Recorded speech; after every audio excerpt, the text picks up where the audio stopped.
So this video is going to help you with some notes.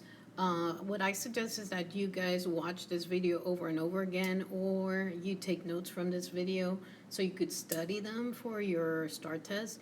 This is also going to help you with your review, which you're going to be doing. And today you do have 23 questions. So make sure you're practicing them. There are 4 different Google forms, so click on each one of them and do them. So hopefully you're paying attention to remember the strategies. And like I said, watch it more than one time so it could help you out. So this one is an example of what your review questions are. So basically you're going to be doing fraction, decimal, and percent conversions. So if you remember the power triangle, it tells you how to change them. So converting a fraction to a decimal, you would need to divide numerator by denominator, top in, bottom out. To convert a decimal to a percent, you would move the decimal place 2 times to the right, a percent to a fraction, write the percent over 100 and simplify, and it could go backwards too. So this power triangle will help you out a lot. So if you look at this, question, it's saying Carlos walked to school on 14 of the 20 days in February. So that's already a fraction. So what you would do is just put in the fraction, which is 14 out of 20. And then it says which value is equivalent to it. So in this case, I could simplify it by 2, and that gives me 7 out of 10.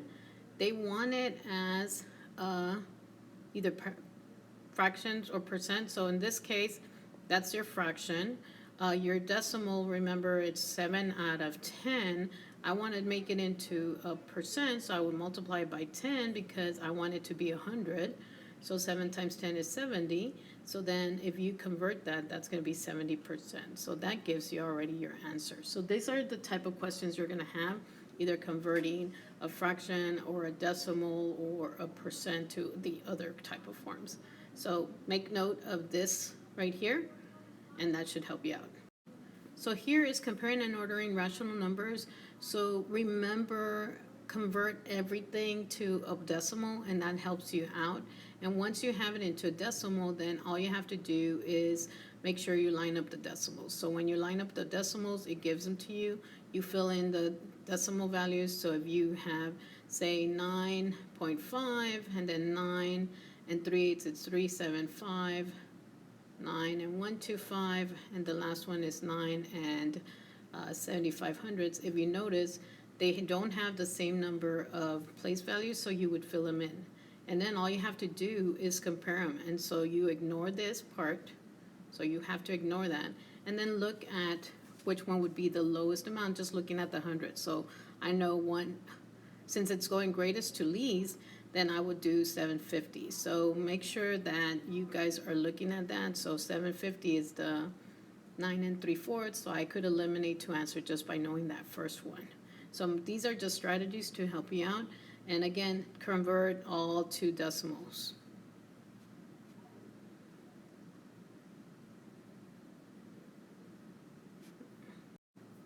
So here, what you need to do is you need to remember all of these. I did give you notes on everything because I'm not sure how they're going to ask you. So here's just multiplying decimals. Here's dividing decimals. Then you have multiplying fractions. And then you have dividing fractions. Where's the division? Down here. So remember, guys, that you have to do keep, change, flip for dividing fractions.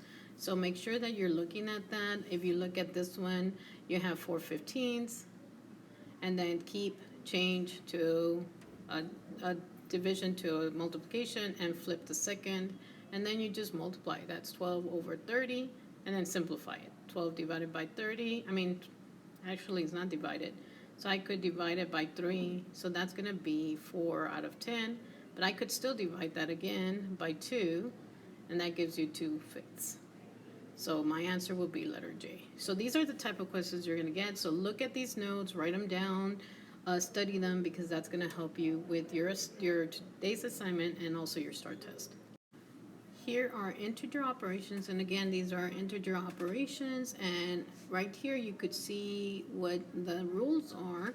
So make sure you study those. Remember, for subtraction, you got to change the subtraction to addition. And remember, if you have a negative next to it, so if you have a double negative, so say you have 5 minus a negative 3, remember that becomes a positive. So make sure that you remember that. And then it also has the multiplication ones, but if you remember the triangle, you have addition, subtraction, subtraction. So all you have to do is just figure out which one will be it. So make sure that you remember these rules. So go ahead and copy it and make sure that you are going through it and reading through it. So it gives you good feedback and good things. And these are the, like I said, type of questions you would see. So here, the coordinate grid, something that you just need to remember is that the x-coordinate is always first, so you're always going horizontally first, and then you go vertically. So that's your x, vertically it's your y. These are the type of questions you're going to find. Also, there's other types that you're going to see, but that's going to deal with proportions and ratios. So make sure that you know how to read a coordinate plane, because that's going to help you understand how to find those points that they're asking you to find.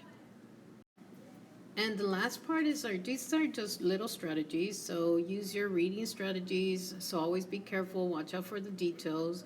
If it doesn't make sense, make sure you read the question, maybe start rewriting it in your own words, because that's going to help you.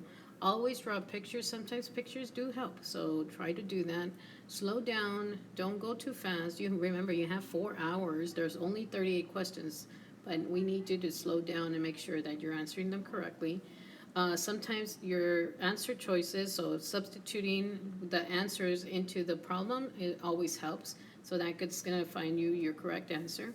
Remember, fill in the grids correctly. So whole numbers, remember whole numbers. If you have a 3, then it's going to be in front of the decimal. If you have 0.03, then remember that's going to be behind the decimal. And remember, you guys been practicing all this time, so make sure that you are doing all the strategies that you remember. Please try to answer all the questions. Don't leave them blank, because then you have a better chance of getting a better answer if you just try them out. And never, never give up. I know you could do this.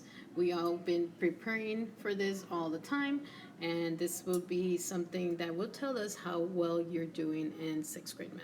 So good luck, and go practice your STAAR questions.